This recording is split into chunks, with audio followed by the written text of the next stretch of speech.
Wyobraź sobie, że jeden drobny błąd w pliku konfiguracyjnym potrafi wyłączyć połowę twojego cyfrowego życia. Brzmi nierealnie, a jednak jesień 2025 roku udowodniła nam, jak kruche są fundamenty, na których zbudowaliśmy współczesny świat.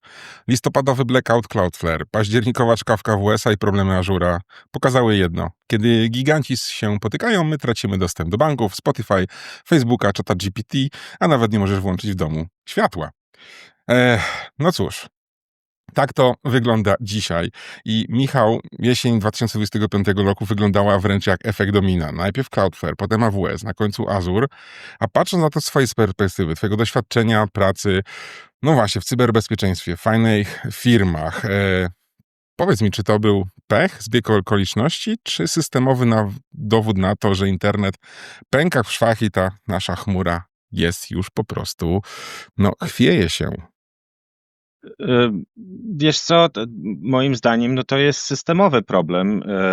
Przede wszystkim dlatego, że internet został stworzony do tego, żeby był rozproszony. W sensie cały pomysł internetu polega na tym, żeby to była rozproszona sieć, gdzie jak w jednym miejscu jest jakiś problem, no to dane sobie pójdą inną trasą i dotrą tam, gdzie mają dotrzeć. I przez ostatnie 20 lat na tej zdecentralizowanej, rozproszonej, bardzo odpornej na awarie sieci udało nam się zbudować scentralizowany jakiś taki moloch, który po prostu chwieje się w tej chwili w posadach. I to naprawdę nie jest trudne do zrozumienia dlaczego. To znaczy, jest taka książka, która się nazywa Normal Accidents. Tam autor opisał w niej, wyszedł od katastrofy promu Challenger i opisał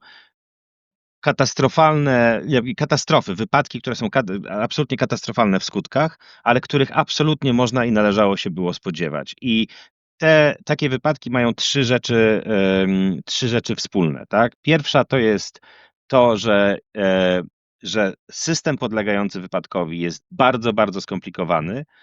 Druga rzecz to to, że ten system podlegający jakiemuś tam wypadkowi czy awarii jest bardzo ściśle zintegrowany, to znaczy jakaś drobna rzecz tutaj ma potężne efekty gdzieś indziej bardzo, bardzo szybko. I trzecia rzecz to to, że ten system ma możliwość, jest wystarczająco duży albo związany z wystarczająco ważnymi rzeczami, że awaria tego systemu to jest katastrofa. Tak? I tak było w przypadku Challengera i tak jest w przypadku tych wielkich dostawców usług chmurowych, bo to są nieprawdopodobnie skomplikowane systemy, których coraz mniej ludzi rozumie, zwłaszcza w sytuacji, w której na przykład Microsoft zwolnił w tym roku 15 000 osób, tak, inżynierów, więc sami zwalniają osoby, które rozumieją ich własne systemy, tak samo AWS. A te systemy są zintegrowane bardzo, bardzo ściśle wewnętrznie, a są podstawą dla mnóstwa niesamowicie ważnych usług. Także jak taki system się przewróci, no to jest to dosyć poważna sprawa. Więc tak, takich sytuacji należało się spodziewać, takich sytuacji należy się spodziewać i było ich więcej i będzie ich więcej. No właśnie, jeszcze pamiętam duże awarie jakiś czas temu, chmury Google'owej, chociażby cały Google Workspace leżało. Mnie to po prostu, tak naprawdę nie wiem o czym, jak to podsumować, bo pamiętam, że dawno się przecież mówiło, że chmura to rozwiązanie na przecież całe złoże. Tak, i taka To jest odporna, dobre, nie? chmura taka Tak. odporna, a w ogóle te firmy są takie duże, że przecież zadbają o to jest w najlepszym interesie, że zadbają o to, żeby tam nie było żadnych problemów. No i oczywiście problemy są. Dlaczego? Dlatego, że jak już wrzuciliśmy te nasze dane do tak zwanej chmury, no to ciężko jest z tego się wyrwać. To znaczy, jeżeli No tak, vendor locking mamy po prostu totalny. mamy vendor lock, oczywiście. Modelem biznesowym Doliny Krzemowej jest monopolizacja i zresztą wcale się z tym nie krygują. To nie ja mówię, na przykład Peter Thiel z Palantira kilkanaście lat temu już mówił, że nie, że po prostu jeżeli nie idziecie w monopol, jeżeli nie idziecie w monopolizację, to jesteście przegrywami. Jakby normalna walka na otwartym rynku to jest dla przegrywów, tak? Dosłowny cytat.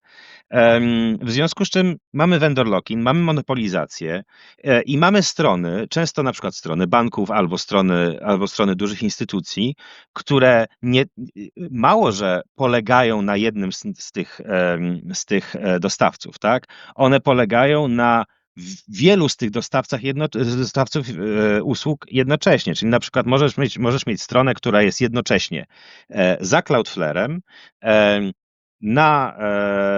na Azure, tak, sobie tam działa backend, ale dane siedzą sobie w AWS-ie w S3, tak?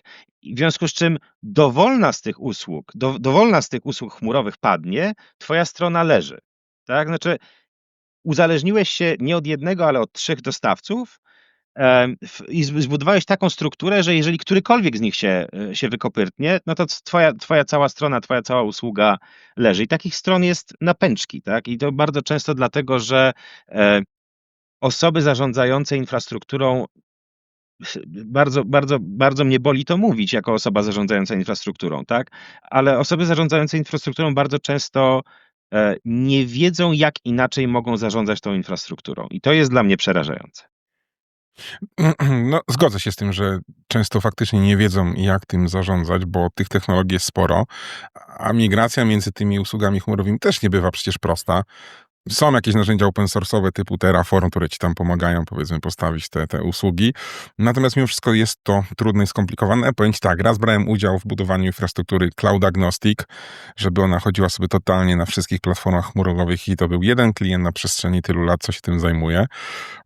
Tak to albo wybieramy topowego dostawcę ze znanym logo, bo to fajnie wygląda też na stronie internetowej, że się hostujemy u dużych.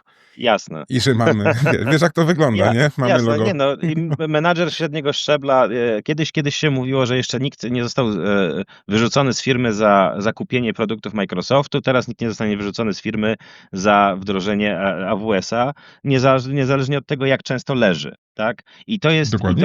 To jest ta warstwa taka, nazwijmy to, organizacyjna czy biznesowa, która powoduje, że coraz częściej mamy takie awarie. Tak? No bo jeżeli Amazon Web Services wie, że tak naprawdę ludzie i tak będą z tego korzystali, nieważne jak często tam się wykopytną, no to czym mieliby się tym za bardzo przejmować, tak? No, padło to padło i co pan zrobisz? No, nie mamy pańskiego płaszcza, tak? Nie mamy pańskich danych przez te 6 godzin, czy 3 godziny, czy ile tam godzin akurat AWS leżało. Każda z tych usług, to jest dla mnie nieprawdopodobnie, to było wszystko na przestrzeni miesiąca i każda z tych usług leżała kilka godzin globalnie, tak? Świetna, bardzo odporna infrastruktura.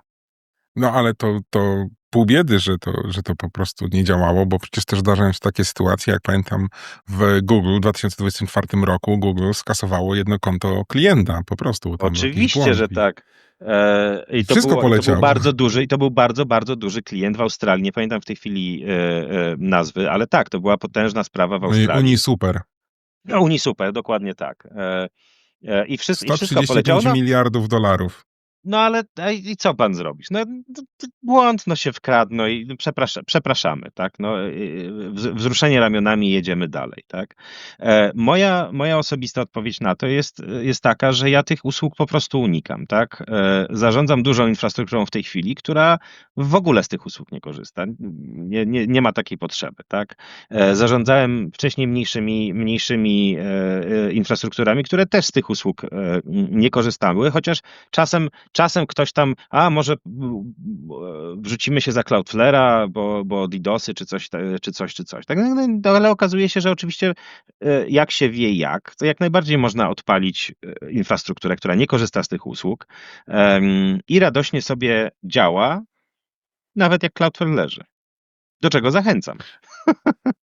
No właśnie, a powiedz mi, no bo i tak ludzie z tego przecież będą korzystać, bo jest to proste, wygodne, w miarę tanie.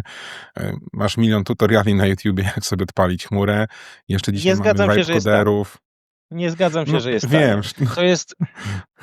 wiesz, ludzie będą z tego korzystać. Ja im nie będę dawał rad, jak z tego korzystać bezpiecznie, czy jak się zabezpieczyć przed tego typu awariami. Moja rada jest taka, żeby po prostu z tych usług nie korzystać, bo to, jak gigantyczne. Cloudflare ogarnia w tej chwili chyba 15% czy 20% całego ruchu www na świecie. Przecież to jest po prostu niebezpieczne, tak? To jest dramat jakiś, tak? Więc nawet na poziomie jakimś takim e, jakby z punktu widzenia inżyniera, który chce dobrze wykonać swoją robotę, tak, no, w pewnym momencie to się robi niebezpieczne, tak? Że przecież to jest jeden wielki dostawca na cały świat.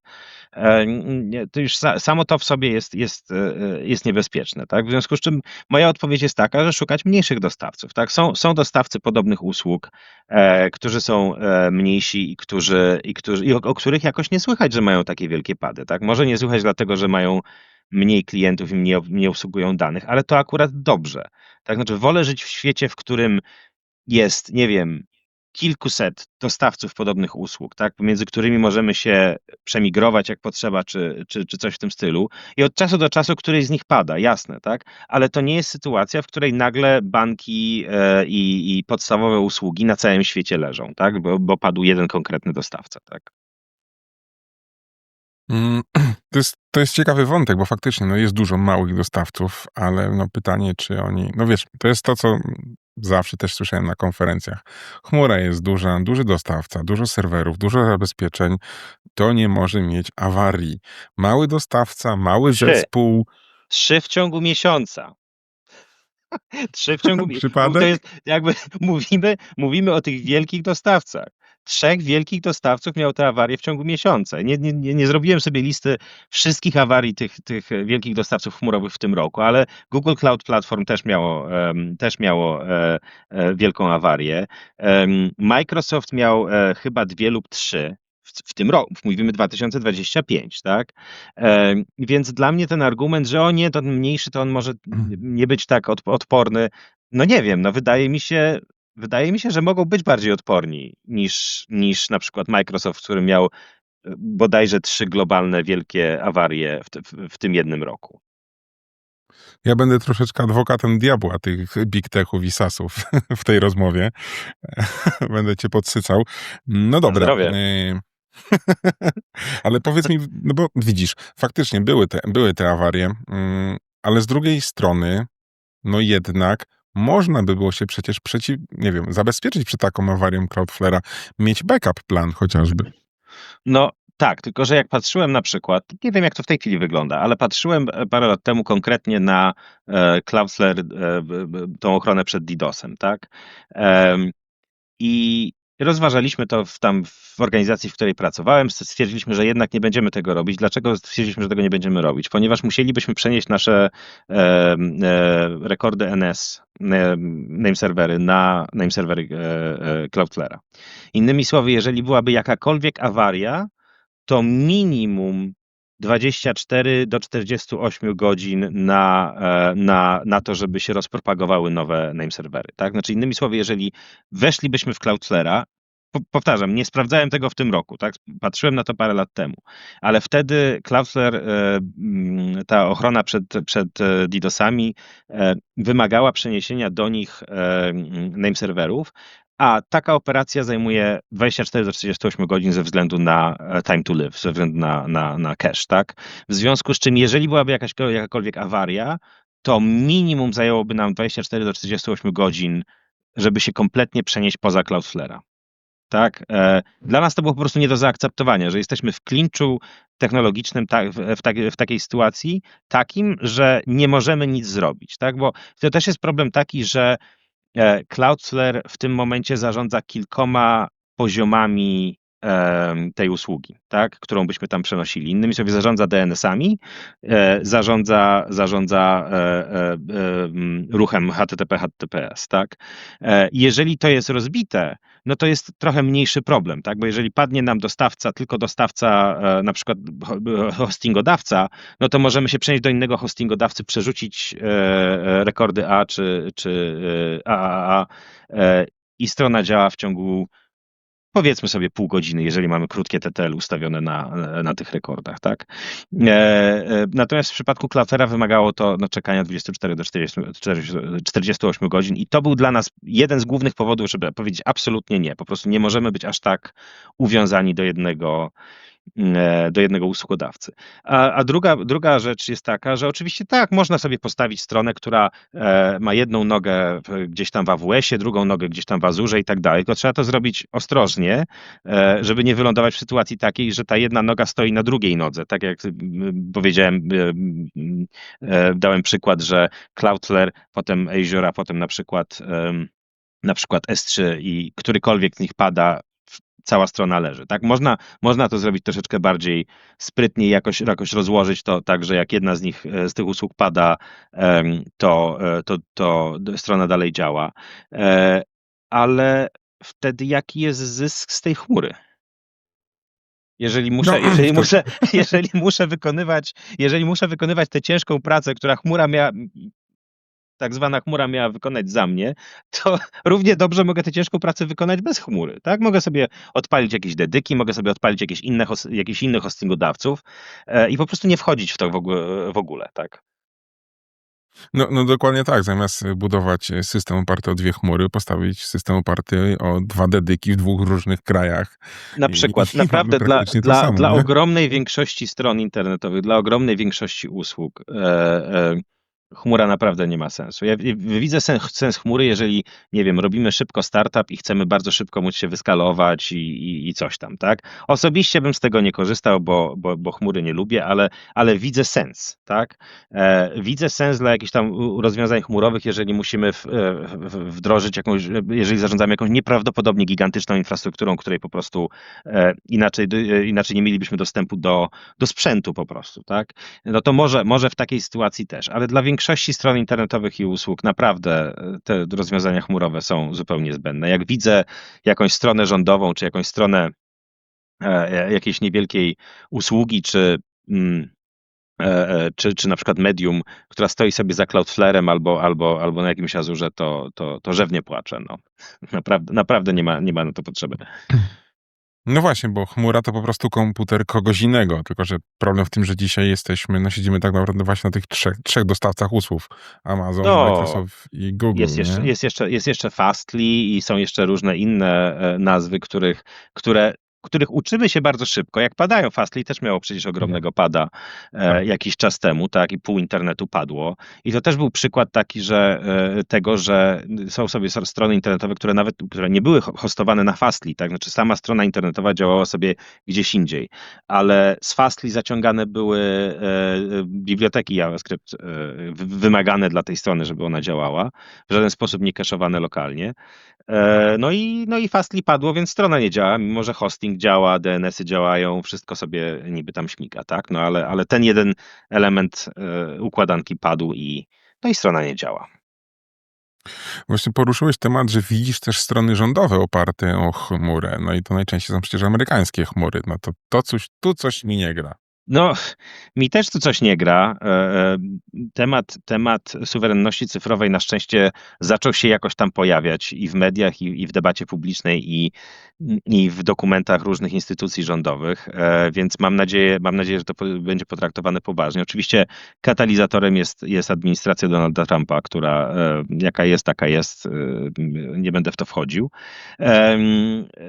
No ale nagle się wszyscy spieli, że może dobrze byłoby jednak nie być uwiązanymi do usług firm z jednego konkretnego kraju, które to firmy jeszcze przecież ich władze, tak, władze tych firm złożyły hołd lenny nowej administracji, tak, raz czy drugi i w postaci darowizn na różne tam sprawy, o które prezydent Trump prosił, żeby darowizny może dawać, albo w postaci na przykład chodzenia na różne spotkania i grzecznego potakiwania do wszystkiego, co administracja miała do powiedzenia. Więc no, mam nadzieję, że temat suwerenności cyfrowej zostanie potraktowany poważnie. Z dobrych znaków, no to ruszają jakieś inicjatywy. Coraz częściej się słyszy o różnych wdrożeniach, na przykład Nextclouda, czy wdrożeniach, czy generalnie wychodzenia z usług tych wielkich gigantów technologicznych z Doliny Krzemowej. Ale z drugiej strony Google zorganizowało ostatnio, jak to się nazywało? Digital Sovereignty Summit w Europie, co oczywiście było bardzo śmieszne. Nie zostałem zaproszony niestety, nie wiem czemu, a przecież piszę o suwerenności cyfrowej nie od dzisiaj. No ale widać musieli tam sprzedażówkę, mieli ograniczony czas, tak? I nie było już miejsca na jakąś poważniejszą dyskusję. Więc zobaczymy, tak? No, mam nadzieję, że się trochę uniezależnimy od tych gigantów. Ja też sobie tak patrzę tak naprawdę i to też nie tylko w kontekście infrastruktury, ale nawet, nie wiem, modeli językowych AI. Są strony typu European Alternatives.eu, Tak gdzie jest. na przykład patrzę sobie teraz, jakie są alternatywy dla AWS-a czy Azure'a. No i pierwsze, co mi podpowiada, to na przykład OVH. No ale gdzie OVH do takich gigantów? Ja się zastanawiam, czy my w Europie nie powinniśmy też budować jakichś lepszych tych alternatyw dla tych rozwiązań zza oceanu. Lepszych czy większych? Bo większe nie znaczy lepsze. W sensie, wiesz, OVH jest całkiem sensownym hostingodawcą, ma różne tam Do momentu usługi. pożaru.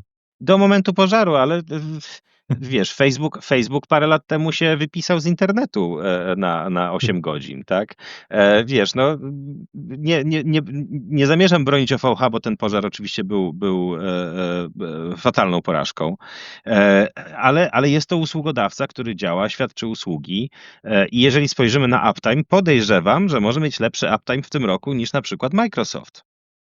Tak? Nie sprawdzałem, ale może warto zerknąć na takie statystyki. Na pewno gdzieś tam w tych European Alternatives pewnie się jakiś Hetzner pojawia i różne inne firmy. No, Aruba oczywiście i tak dalej. No oczywiście, znaczy warto z takich usługodawców korzystać. Raz, że są w Europie, tak, i nie podlegają humorom administracji w Stanach Zjednoczonych. A dwa, zgadzam się, że trzeba budować nasze własne lepsze alternatywy, ale niekoniecznie moim zdaniem muszą być większe. Znaczy wolę mieć 3 mniejsze alternatywy niż jedną gigantyczną, bo jeżeli jest jedna gigantyczna, to ta gigantyczna alternatywa też w pewnym momencie jakby zaliczy pada i będzie z nią problem. Tak więc zdecydowanie wolę mieć więcej opcji, nawet jeżeli są znacznie mniejsze niż ci giganci, tak? I to jest jakaś kwestia też decyzji, tak? Tego, żeby nie jakby to powiedzieć, nie kupować tej gadki sprzedażowej AWS-a czy Cloudflare'a, że o nie, musicie tutaj za nami, bo my najwięksi i tylko z nami się tutaj można hostować i osiągnąć taką skalę i tak dalej, i tak dalej. Jedna z rzeczy, jeżeli chodzi o taką gadkę sprzedażową, Cloudflare ma tendencję do udawania, że wszystko jest DDoS-em. Takie jest moje wrażenie. W sensie zarządzałem stronami na przykład organizacji medialnej, tak? I za każdym razem, jak mieliśmy jakiś bardzo wysoki, bardzo dużo ruchu, to natychmiast pojawiały się jakieś tam pomrukiwania ze strony menadżerów i włodarzy tej organizacji, że może trzeba by się za Cloudflare wrzucić, bo to może być DDoS, tak? Bo Cloudflare rzeczywiście przez wiele lat nakręcało taką narrację, że DDoSy to wszędzie teraz non-stop, cały czas DDoS. A moje doświadczenie jest takie, że bardzo często to nie jest żaden DDoS, tylko to jest po prostu organiczny ruch, bo opublikowałeś coś fajnego i ludzie zaczęli ci wchodzić na stronę, tak? Więc jeżeli się przetnie, jeżeli się przestanie tak bezkrytycznie słuchać tej sprzedażówki, nagle się okazuje, że rozwiązania mogą być inne, że to nie musi być globalna wielka sieć typu Cloudflare, tylko może na przykład odpalić trochę jakiś microcaching na naszym web serwerze, żeby każde zapytanie nie musiało iść do bazy danych. A propos tych wszędzie istniejących DDoS-ów, to ja też tak to widzę, jak, nie wiem, dostawca platformy streamingowej, sportowej, gdzie nasza reprezentacja gra, nie przewidział, że pół Polski wejdzie oglądać mecz. To Też musiał mówi, być że to jest DDoS. DDoS To i musiał być DDoS. oczywiście To tylko mógł być z Rosji. DDoS. Tak, dokładnie. Tak, i to za każdym razem. Za każdym razem. No dokładnie, Dokładnie tak. o to mi właśnie chodzi. O to mi właśnie chodzi. Ale to mówię, przez 20 lat administrowałem serwerami, prowadziłem firmę hostingową i niedopasowana infrastruktura do sklepu, Black Friday, Cyber Monday, co widzę w socialach, no mamy DDoSa. Do widzenia. Nie, dokładnie. Tak, nie. Wiesz, nie. to zamyka rozmowę, tak? To nie nasza wina, że nie wpadliśmy nasza na wina, pomysł nie, wyskalować, oczywiście nie. To DDoS. No a potem wchodzi Cloudflare i mówi, no jak DDoS? To proszę, mamy tutaj usługi specjalnie dla DDoSów, tak? No i tak. I tak jest. No i tak. Czy jeszcze jedna, że bo to, co mnie ciekawił w przypadku tego padu regionu w AWS-ie, no, połowa aplikacji na świecie przestała po prostu działać, czyli pada jeden region, a połowa internetu nie działa. Tyle lat gadania o redundancji, wysokiej dostępności, a mi się wydaje, że właśnie my spowodowaliśmy to, że internet ma po prostu single point of failure. W postaci Oczywiście, tych że dużych tak. chmur. Absolutnie się zgadzam, bo gdzieś musi być ten punkt kontroli, tak? To już nawet nie jest kwestia techniczna, tylko to jest kwestia organizacyjna. Jeżeli jest jeden AWS, tak, to nieważne jak zdecentralizowaną i jak technicznie zaawansowaną mają infrastrukturę, gdzieś ktoś ma ten jeden punkt kontroli, tak? To jest jeden punkt kontroli w tej jednej organizacji, w jaki sposób ta informacja musi spływać hierarchicznie w dół, a potem się rozlewać po tej, powiedzmy sobie tak czy inaczej, zdecentralizowanej infrastrukturze, tak? I taki organizacyjny punkt kontroli zawsze tworzy jakiś technologiczny punkt kontroli. Nie ma wyjścia. Musi być gdzieś jakiś włącznik, wyłącznik. Gdzieś musi być gdzieś musi być jakieś źródło, jednoznaczne źródło informacji. W przypadku AWS-a, no tak, no padło takie źródło. Zresztą tak samo w przypadku Cloudflare'a. Tak, w przypadku Cloudflare'a problemem było to, że robią jakieś przetwarzanie za pomocą algorytmów uczenia maszynowego. Co ciekawe, nie nazwali tego AI-em. Jak pada, to nie AI. Jak się sprzedaje, No to tak, AI, ale jak pada, to zwykłe uczenie maszynowe, żadne AI, tak? Niesamowite, bardzo ciekawe było to przeczytać. Ale akurat w tym wypadku rozumiem, dlaczego użyli tej technologii. Miało to sens tam, z tego co rozumiem, jakiej używali. Tyle, że zmienili ustawienia w swojej bazie danych, z której płyną informacje, które są potem przetwarzane i na bazie których ten konkretny algorytm uczenia maszynowego podejmuje jakieś tam decyzje na edge'u, tak, gdzieś tam bliżej krańca ich sieci. No i te programy, to oprogramowanie dostało więcej danych niż się spodziewało i po prostu się wykopyrtnęło, no. No więc mamy zdecentralizowaną infrastrukturę, gdzie to oprogramowanie jest uruchomione niezależnie na tych wszystkich instancjach, gdzieś tam na krańcach sieci, ale informacja płynie z centrum, tak? I informacja ze względu na jakąś tam zmianę w bazie danych, ta informacja spowodowała, że wszystkie albo większość tych instancji po prostu się wyłożyła, tak? I to jest nie do uniknięcia. Nie do uniknięcia, jeżeli mówimy o systemach zbudowanych i kontrolowanych przez jedną organizację, tak? Więc jedynym rozwiązaniem jest po prostu mieć bardzo wiele takich dostawców usług. Wtedy każdy z nich pada trochę inaczej i przynajmniej nie weźmie ze sobą połowy internetu. Dokładnie tak, bo to, co jeszcze ja przynajmniej obserwowałem, że ty możesz mieć fajnie zrobioną stronę, która sobie chodzi na jakimś serwerze małej firmy, natomiast tak, tu zaciąga cache z Cloudflare'a, ciągnie jakieś obrazki z CDN AWS-a, łączy się z systemem płatności, który jest w chmurze Microsoftu i tak naprawdę się okazuje, że... Fastly. Tak. Się okazuje, że prosty sklep internetowy, wyrzeźbiony na WordPressie i tak korzysta z chmur, bo został tak zaprojektowany i mimo, że twój hosting działa, to i tak strona leży.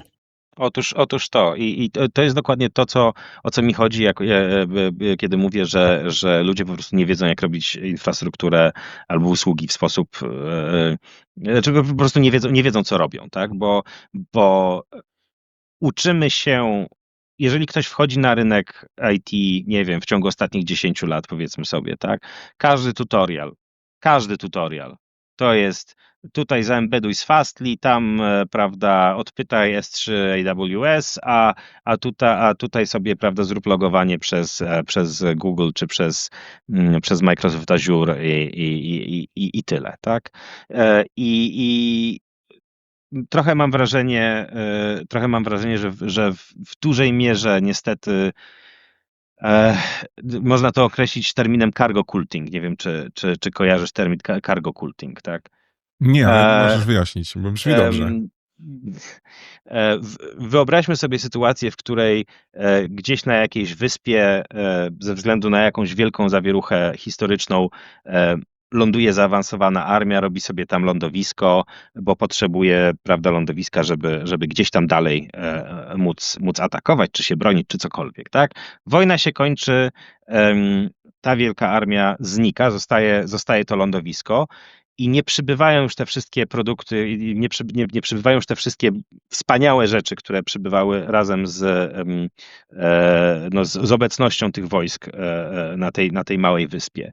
W związku z czym lokalna ludność zaczyna próbować odtwarzać na tyle, na ile widzieli te procedury, żeby przywołać bogów z powrotem. Tak? Takie jest uproszczenie. Tak? Bez zrozumienia sedna tych procedur, bez zrozumienia, że ta jakby wieża obserwacyjna czy wieża kontroli lotów, którą zbudowali, jakby w żaden sposób nie przywoła tych samolotów z powrotem, bo to nie tak działa. Tak? To jest pewne uproszczenie i jakby antropologicznie jest to skomplikowane oczywiście, natomiast jako termin jest bardzo przydatny, tak? Bo cargo culting, czyli no bo tak mi się wydaje, że tak to się robi. Tak, że robię coś, czego nie rozumiem, tak? Mam tutorial tutaj, albo mam jakiś vibe coded kawałek kodu, wklejam to wszystko razem i mam nadzieję, że jakoś będzie działać bez zrozumienia tego, jak to tak naprawdę działa ze sobą wzajemnie, jakie są konsekwencje połączenia tych technologii w taki sposób, jakie są konsekwencje tego, że zaciągam coś z Fastly, że zaciągam coś ze S3 i zaciągam coś z Azure'a jednocześnie i jaki to będzie miało wpływ na to, jak szybko ta aplikacja działa, bo nagle musi wykonać mnóstwo różnych zapytań w różne miejsca i co się stanie, jak którakolwiek z tych zewnętrznych usług padnie, tak? Więc mam wrażenie, że to niestety bardzo często, coraz częściej w IT widzę właśnie taki cargo culting, takie bezkrytyczne kopiowanie, wklejanie i budowanie struktur czy budowanie usług bez wchodzenia głębiej, bez zrozumienia, że można to zrobić łatwiej, lepiej, szybciej, tylko trzeba zrozumieć te jakieś podstawy. No, to prawda, powiem ci, zgadzam się z tym w 100%, niestety. Zresztą, ale to też, przynajmniej to, co ja się z tym spotkałem, no, zróbmy tak, bo taniej i szybciej jest dostawić 15 nowych serwerów, niż wziąć jakiegoś architekta, inżyniera. No, to jest też prawda i to jest też problem. E, Jest, można mieć nadzieję, że kiedyś się ta bonanza na hardware skończy, tak? Może prawo Na Mura prąd. na prąd, ale też jakby prawo Mura się już wypłaszcza, tak? Już od bardzo dawna jest wypłaszczone, więc można mieć nadzieję, że za chwilę koszty sprzętu jednak staną się znowu wyższe niż koszt zatrudnienia kogoś, kto wie, co z tym sprzętem można zrobić, tak?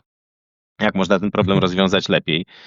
Dla mnie to jest też jakby niepojęte, jakby stary człowiek wrzeszczy na chmurę, tak?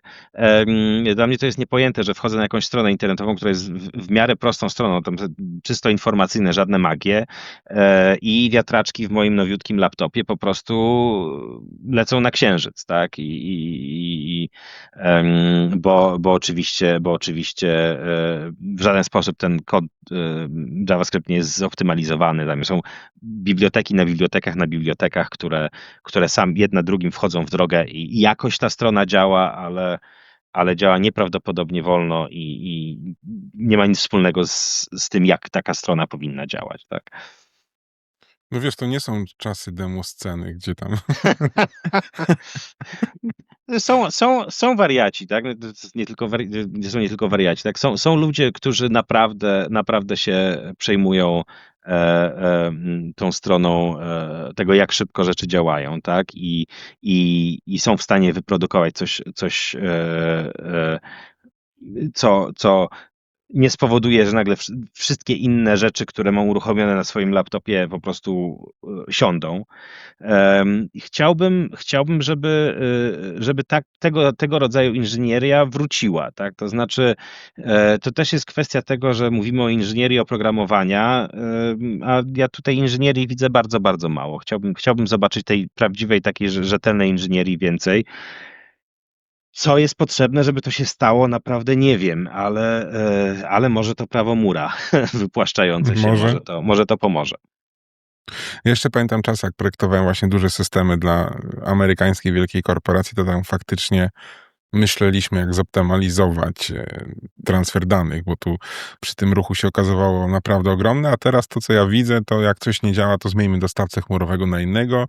Jak nie działa, Będzie to szybciej. zróbmy w innej... Będzie szybciej, Tak. dokładnie. Jak nie działa, to kupcie serwer, przesuńcie tem i to się zatanteguje. I nawet też nie ma I żeby nie często było z kimś czasem, pogadać. czasem takie podejście ma sens, tak? Znaczy czasem rzeczywiście rozwiązaniem jest rzucenie więcej sprzętu w problem, tak? I czasem nie ma od tego ucieczki, tak? Ale bardzo często naprawdę można tak pięknie zoptymalizować różne rzeczy i oszczędzić sobie też bólu, tak? W tym sensie, że tak, no możemy rzucić nowym serwerem na tę kompletnie niezoptymalizowaną infrastrukturę, która jest jakoś sklejona razem z różnych dziwnych części, jak jakiś potwór Frankensteina. Albo możemy to zaprojektować jakoś w miarę dobrze, zoptymalizować trochę i oszczędzić nam to bólu później, jak na przykład coś trzeba będzie naprawić, tak? Albo jakaś część przestanie działać, a my sami nie rozumiemy, jak ona działa. Dokładnie tak. Poza tym, wiesz, ja to też troszeczkę patrzę tak jak to przerzucanie problemu z jednego worka do drugiego. Typu chcemy oszczędzić na przykład na dziale programistów, inżynierów, to ich tam redukujemy, bo AI wszystko zrobi, ale ten dział AI-owy i te maszyny, to tam rośnie worek Raz- pieniędzy po prostu. Aż sprawdziłem, jak Microsoft zaliczył tego pada ostatnio, nawet chciałem o tym napisać, wysłałem Microsoftowi pytania.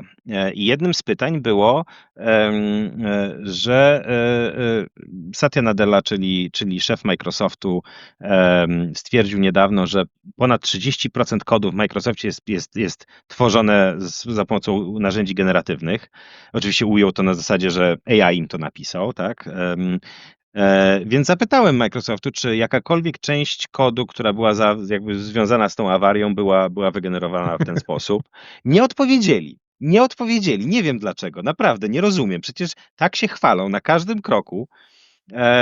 A zupełnie na serio, znaczy na serio, zadałem mi to pytanie, ale na serio tutaj, no ja jestem przerażony tym, jaki dług technologiczny wygenerują te wszystkie generatywne narzędzia, tak? Była parę miesięcy temu, była opublikowana praca naukowa badająca wpływ narzędzi generatywnych na produktywność programistów. Tak?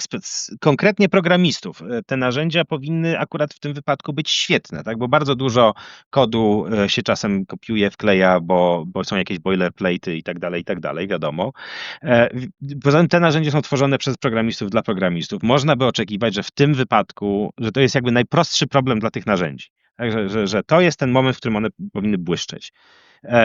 I wyniki były takie, że programiści, jak się sami oceniali, to mieli wrażenie, że te narzędzia im podbijają produktywność o 20%, że 20% szybciej pracują i w ogóle jest fantastycznie. Natomiast wyniki pomiaru tej produktywności, tak, znaczy czas skończonego zadania i tak dalej, to było około 15% w dół. Czyli jakby te dwie rzeczy są razem fascynujące. Każda z tych rzeczy osobno jest ciekawa, ale te dwie rzeczy razem są fascynujące. Czyli ludzie, którzy korzystali z tych narzędzi do produkowania kodu, i to byli programiści, to byli rzeczywiście programiści, tak? Z jakimś tam doświadczeniem. Nie tylko błędnie, nie tylko dawali się sami przekonać, że te narzędzia im tak dużo pomagają, ale jeszcze się okazywało, że te narzędzia im pomagają nie tylko mniej niż im się wydaje, ale wręcz, że ich spowalniają. To jest dla mnie bardzo ciekawy wynik, ale inna rzecz jest taka, że te narzędzia wygenerują mnóstwo bardzo złego kodu i to będzie coraz bardziej widać. Znaczy ktoś będzie musiał potem ten kod przepisać, naprawić i będzie to dramatycznie trudne i dramatycznie kosztowne. Ja się martwię, że raczej nie będzie już tego ktośa, kto ma to poprawić. Wiesz, zawsze ktoś będzie. Jaką stawkę godzinową będzie mógł zaśpiewać w takiej sytuacji, to inna rzecz, tak? Tych ktośów, zgadzam się, że tych ktośów będzie mniej, bo innym kryzysem, który już się zbliża, jest kryzys szkolenia nowych kadr, tak? Bo oczywiście miejsca pracy dla programistów z 10, 15, 20-letnim stażem dalej są i dalej będą, bo już przeskoczyli ten próg, gdzie jakby senior developer i dosyć łatwo będzie znaleźć pracę nawet na tym rynku pracy, gdzie Microsoft zwalnia 15 000 osób. Ale dla osób bez doświadczenia, osób wchodzących na ten rynek, osób, które chcą wejść w IT i pracować jako programistka czy programista, to się robi teraz bardzo trudne, tak? Więc będzie jakby coraz mniej firm zatrudnia juniorów tak zwanych, tak? Coraz mniej firm zatrudnia osoby gdzieś tam dopiero rozpoczynające przygodę z programowaniem, bo tym firmom wydaje się, że oczywiście AI to wszystko zrobi za nich. Nie zrobi, ale przez te parę lat, dopóki się te firmy nie przekonają, że jednak nie, że jednak również juniorów trzeba zatrudniać, zabraknie ludzi, którzy byliby już przez te kilka lat szkoleni i stawaliby się bardziej zaawansowanymi, doświadczonymi osobami pracującymi w IT, tak?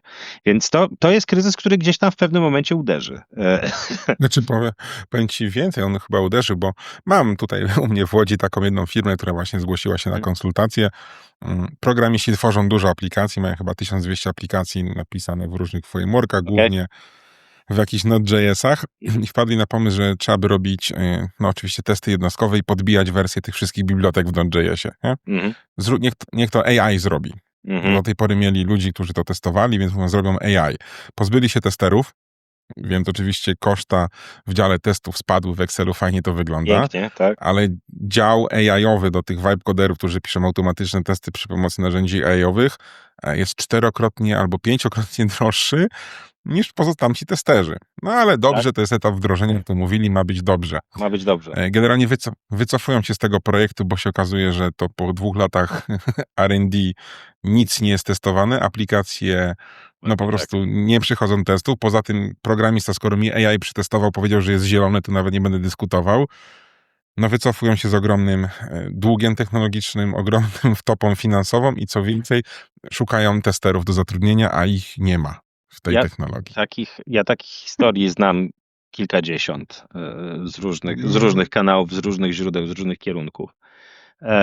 I tych historii będzie więcej. I jakby już na moment jakby wstrzymując dyskusję o AI-ach generujących kod, chciałbym powiedzieć do wszystkich testerów, którzy słuchają albo oglądają ten odcinek, dziękujemy wam serdecznie za waszą pracę i za wasze doświadczenie i za waszą dedykację, za waszą ciężką, mozolną pracę. Naprawdę, jakby znam testerów i wiem, jak nieprawdopodobnie cenna jest wasza praca. To, że że jakieś firmy próbują zastąpić was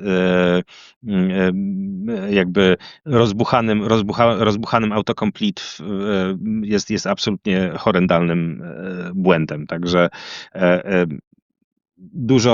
dużo ciepła w stronę testerów w tym momencie. Ale a wracając do tych narzędzi generatywnych, no niestety, no to tak to się kończy, tak?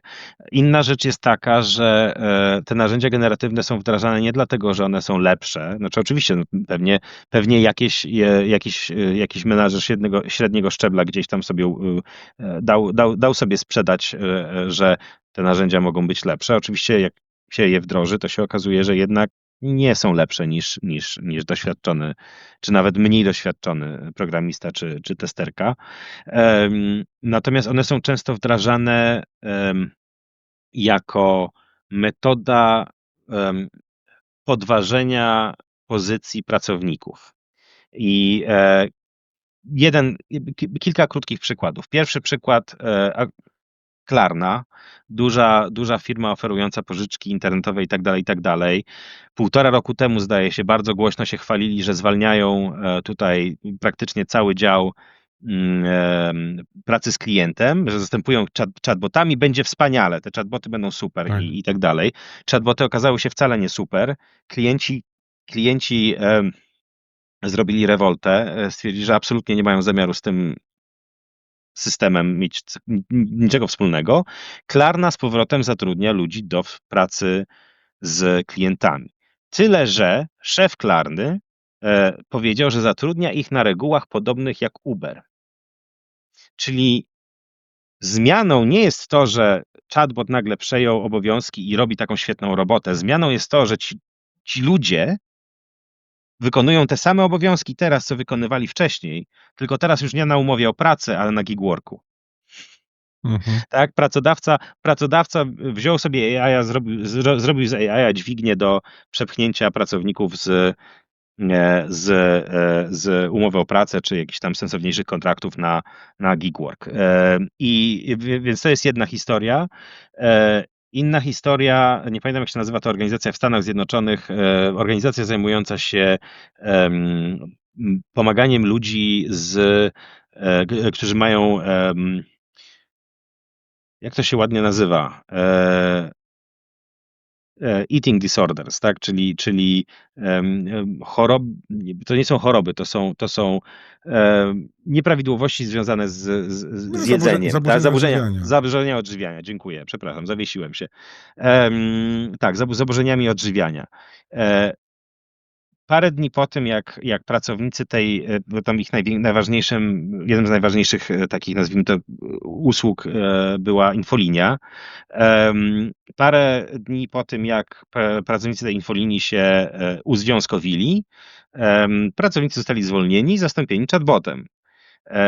2 dni później chatbot został wyłączony, bo dawał porady, które były wręcz niebezpieczne dla osób w takim kryzysie, tak? I do dzisiaj, to było 2 lata temu bodajże, do dzisiaj ten chatbot nie jest włączony, tak? W związku z czym... Może stoi na AWS-ie, się wysypał. Tak. I teraz przerzucając to... Nie.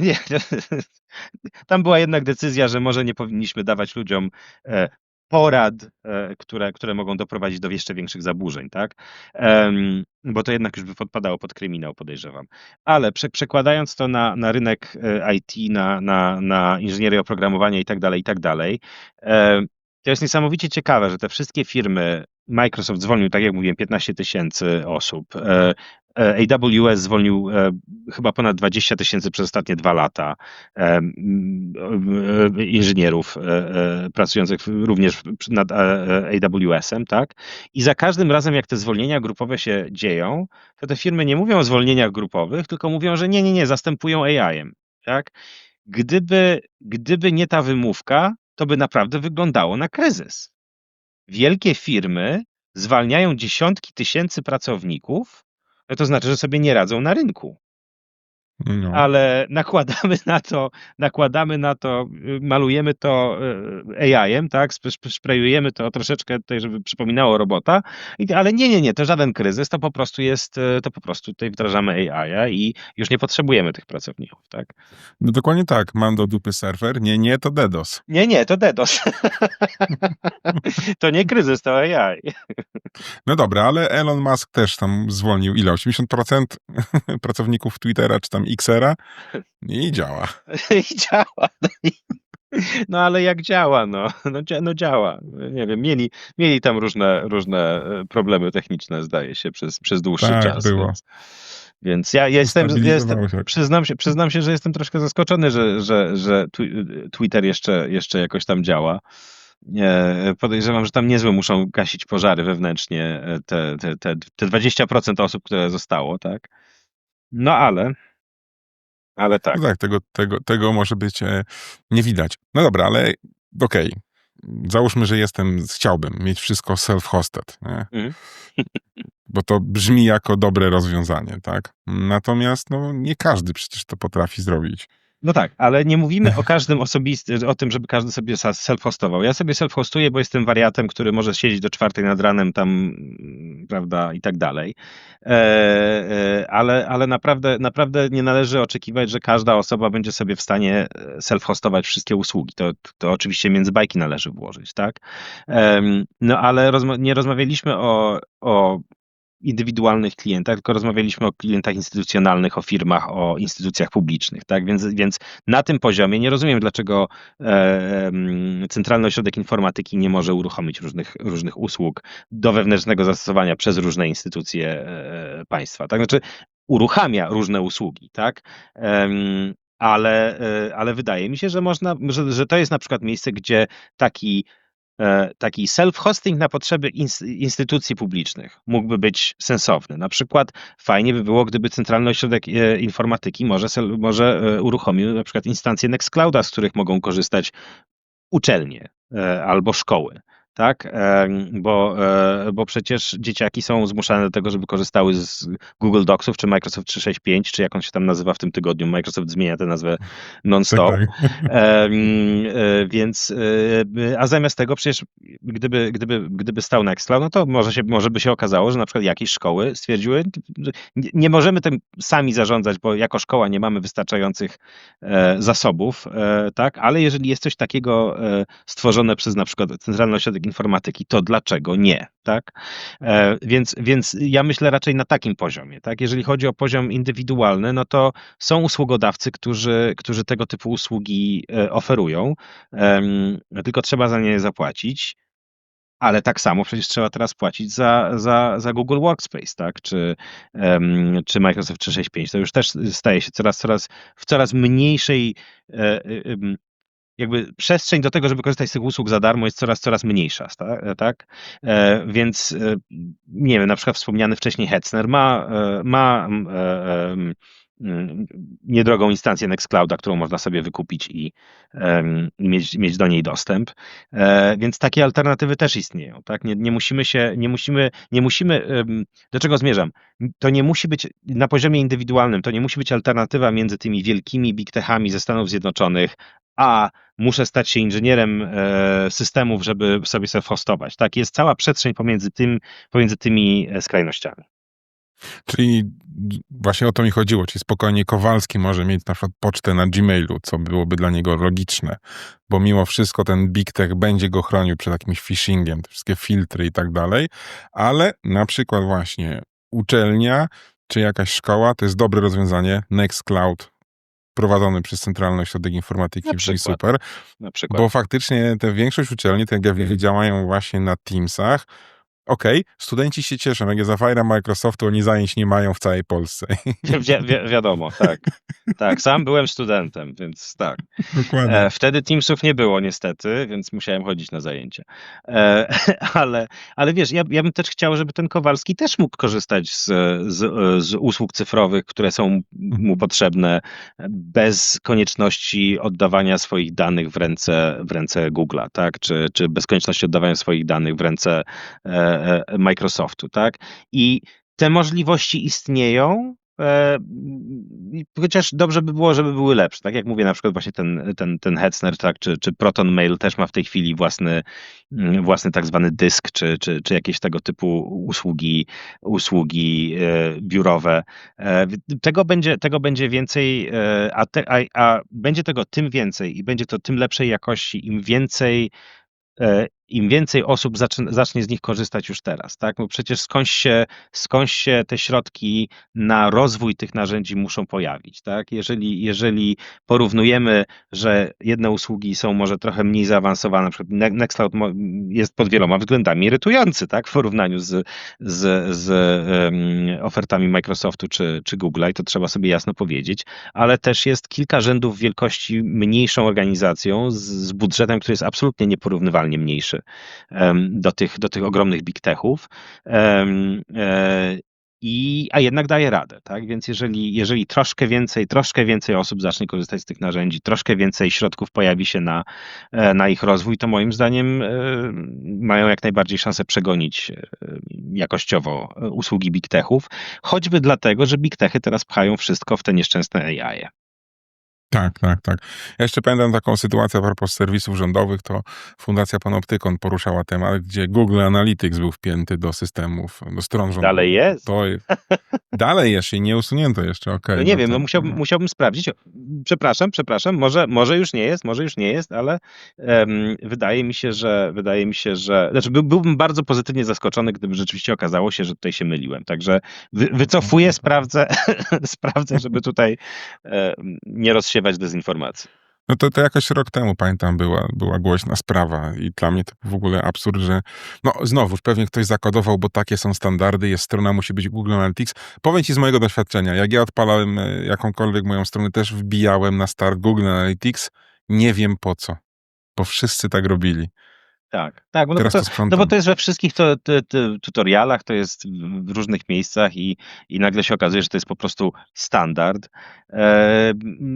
Ja odpalam Matomo, jestem bardzo szczęśliwy, tak? W zupełności wystarczające dla mnie i dla wielu organizacji, z którymi współpracowałem. Okazuje się, że wcale nie trzeba z Google'a, a jak ktoś chce coś troszkę bardziej zaawansowanego i zarządzanego przez kogoś innego, to zupełnie europejska firma Plausible Analytics też jest czymś, co można zerknąć, tak. No i ja powiem tak, że też wiele swoich usług chmurowych w ostatnich miesiącach migruje na self-hosted, ale to głównie dlatego, że zaczęła mnie irytować, no nie dość, że awaria i dostępność, która miała być, a tej dostępności nie ma. Raz u jednego dużego dostawcy dowiedziałem się, że oni robią kopie zapasowe, ale tylko w planie Enterprise, a w żadnym innym niższym planie płatnym nie robią, co dla mnie też było absurdem. Inne ciekawe, to były takie rzeczy, a inne rzeczy to bardzo często zmieniający się pricing model tych dostawców chmurowych i to jest chyba coś, co powiem tak, na nas zadziała, bo tu jeszcze przeżyje, że nie działa, ale zmienia się pricing model. Lifetime, który był lifetime'em, przestaje być lifetime'em. Nagle opłaty stają się duże, a self-hosted to self-hosted, nie? Self-hosted to self-hosted. Pewnie. I to też jest jakaś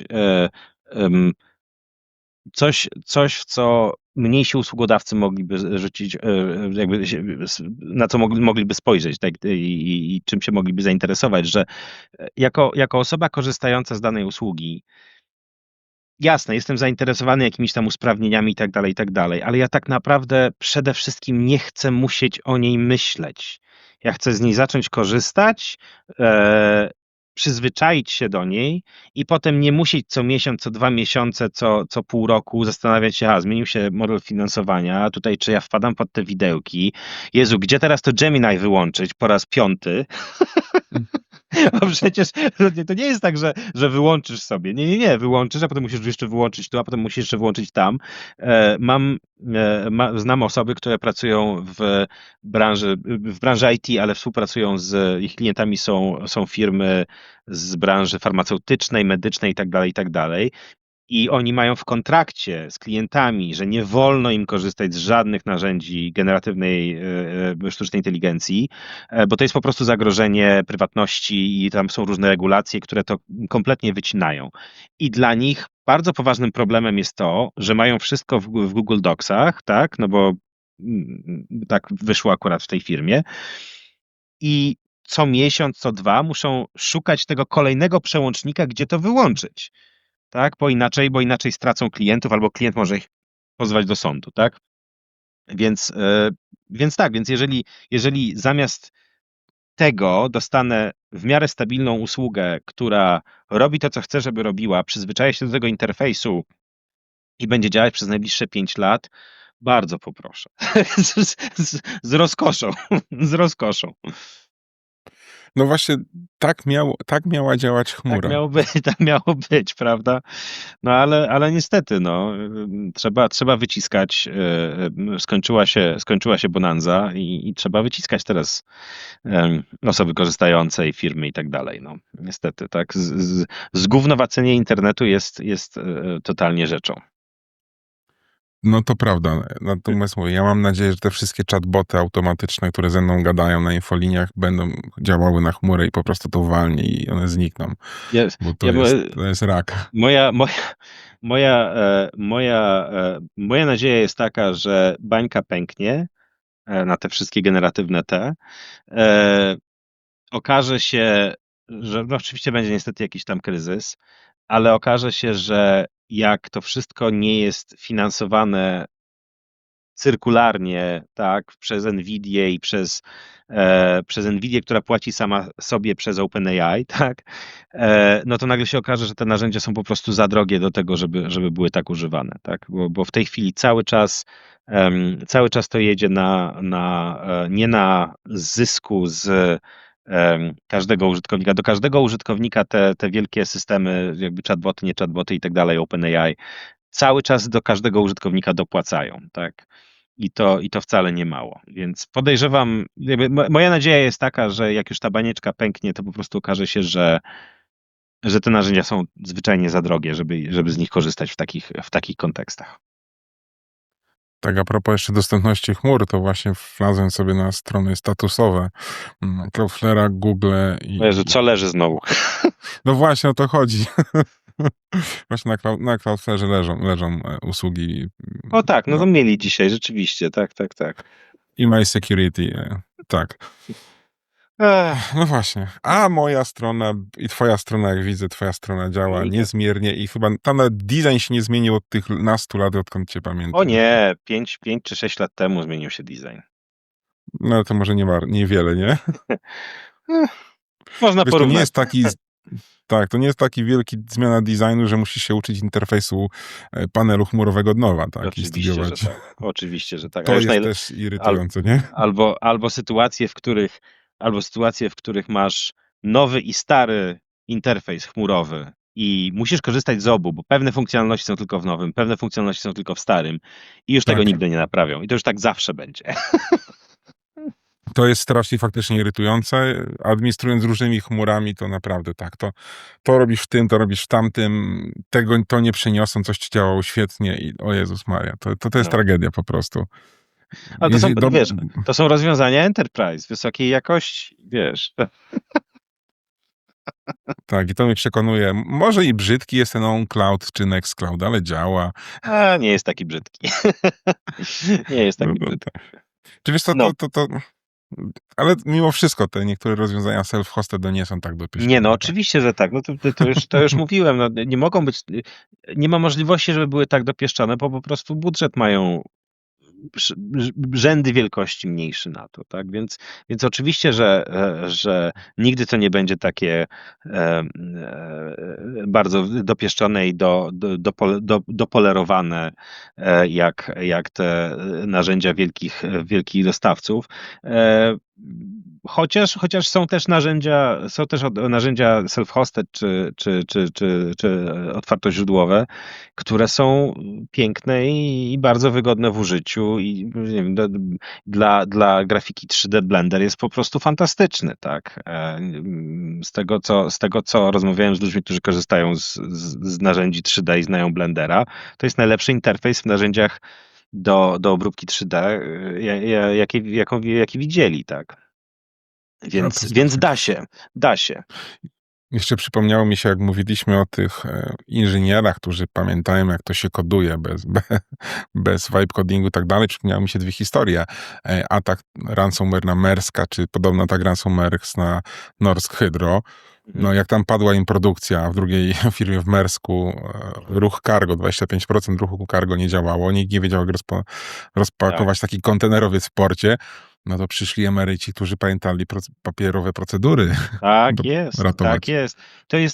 To jest szerszy temat tego, żeby zawsze te papierowe procedury istniały, żeby one były dostępne, tak? Znaczy to jest zdecydowanie coś, co chciałbym, żeby bardziej się pojawiło w debacie publicznej, tak? To znaczy, że tak, są różne procedury, które wymagają korzystania z takiego czy innego narzędzia, czy jest to wygodniejsze, jeżeli korzystamy z tej czy innej strony, ale żeby każdą ważną operację jakoś proceduralną w naszym życiu biurokratyczną dało się przeprowadzić za pomocą papieru, niezależnie od tego, jak to jest zintegrowane z IT. Bo tak jak mówisz, tak, jest jakiś atak ransomware, albo po prostu pada prąd, albo pada AWS i nagle No. cały urząd leży, tak. Tu właśnie miałem wcześniej rozmowę z Pawłem Bąkałą. Tu rozmawialiśmy o właśnie ataku ransomware na LPR. Tam im wszystko faktycznie wyłączyli i no, LPR, Lotnicze Pogotowie Ratunkowe, przełączyło się faktycznie na analogowe procedury. W końcu lotnictwo i Tak ratownictwo. I jest. to zadziałało. To, Może działali faktycznie wolniej, ale działali. ale działali, oczywiście, że tak. To jest absolutnie podstawowa kwestia, nie? No, No i też najważniejsze mieć plan powrotu z tego papieru do cyfrowego świata, bo to też tak, trzeba potem w drugą stronę umieć tak. wrócić, nie? O matko, trudny temat. No ja mówię, ja patrząc na tym, co się dzieje w internecie, to 25%, 20% ruchu e-mail to Gmail, tak? I 15% ruchu HTTP to Cloudflare, nie? No, Wiesz, decentralizacja się scentralizowała. no bo weszły duże firmy, tak, i na tym się robi, na monopolu się robi kasę, tak. Ale wiesz, ja widzę na przykład teraz coraz więcej niezależnych blogów. Blogi wracają. To jest bardzo fajne, bardzo mnie to cieszy, tak. Jest ta debata, dyskusja publiczna o suwerenności cyfrowej. Dobrze, oby tylko więcej.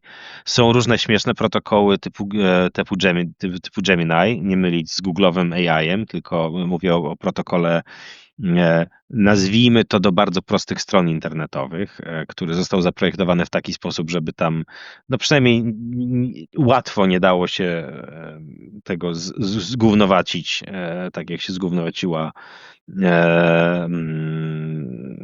takie strony internetowe przez JavaScript. Więc jakieś tam rzeczy się pojawiają. Czy będziemy z nich korzystali? Mam nadzieję, że wrócimy na przykład do RSS-ów też, tak? O To matko. też jest. No właśnie, prawda? Ale te RSS-y zaczęły się pojawiać na przykład w mediach ostatnio, tak? Ale z reklamami czy bez? Nie, bo zaczęły się pojawiać jakby w artykułach jako przykład rozwiązania, który może nas odpiąć na przykład od wielkich społecznościówek, tak? I to takie artykuły zaczęły się pojawiać i w Polsce, i poza Polską, więc może na przykład RSS wróci do łask. To by było bardzo fajne. Tak. Błagam, nie? No. To są te rzeczy, które warto pomarzyć, nie? Warto pomarzyć, ale te marzenia są jak najbardziej możliwe do spełnienia. To znaczy pierwszy krok, zrobić RSS-a na swojej stronie. Zresztą większość stron internetowych, 40% stron internetowych jest na WordPressie. Mają RSS-a, tak? Wrzucić tego RSS-a gdzieś do stopki albo do nagłówka, tak żeby on był łatwo widoczny, łatwy żeby na przykład osoba, która chce dodać sobie kanał RSS, nie musiała na Boga odpalać widoku źródła w przeglądarce, żeby tam znaleźć tego feeda, tak? Wyprowadzić to gdzieś na wierzch, żeby łatwo się dało z tego to zauważyć. No i używać. No. Im więcej osób korzysta z tych RSS-ów, tym więcej organizacji zacznie poważnie podchodzić do swoich kanałów RSS. Tak? To by było dobre, to by było miłe. Mam nadzieję, że tak się stanie. Mogę tylko za to trzymać kciuki. Słuchaj, dzięki ci dzisiaj za rozmowę. Dzięki Ja serdeczne. cię jeszcze ściągnę, bo Dobra. jeszcze mamy parę tematów do przegadania. Nie ma problemu. Może się uda zrobić ją lokalnie w takim razie. Lokalnie w sensie w Islandii czy w Polsce? W Islandii. Dobrze. To Dobra. byłoby coś. Słuchaj, no, dzięki Ogarniemy. ci. Miło cię zobaczyć po długim czasie. I wzajemnie. Mam nadzieję, że no co, nie walnie ten internet, nie będzie wali YouTube'a i ten odcinek będzie dało się obejrzeć. Mam plan to wrzucić właśnie w inne też media, bo wszystko Dobrze. sobie backupuję Bardzo dobrze. wszystko sobie backupuję we własnej infrastrukturze. Tak jest.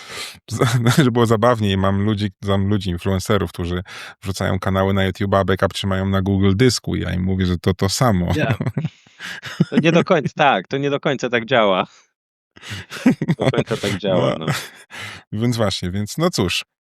Nie wiem u ciebie, która jest godzina, pewnie jest ciemno, bo to Islandia. Dobranoc, trzymaj 4,5 się. godziny słońca dzisiaj, więc bardzo To fajnie. całkiem To tyle, co u nas, także na luzie. To co? Miłego Trzymaj wieczoru. się, dzięki i do następnego. Do następnego. Trzymaj się. Cześć.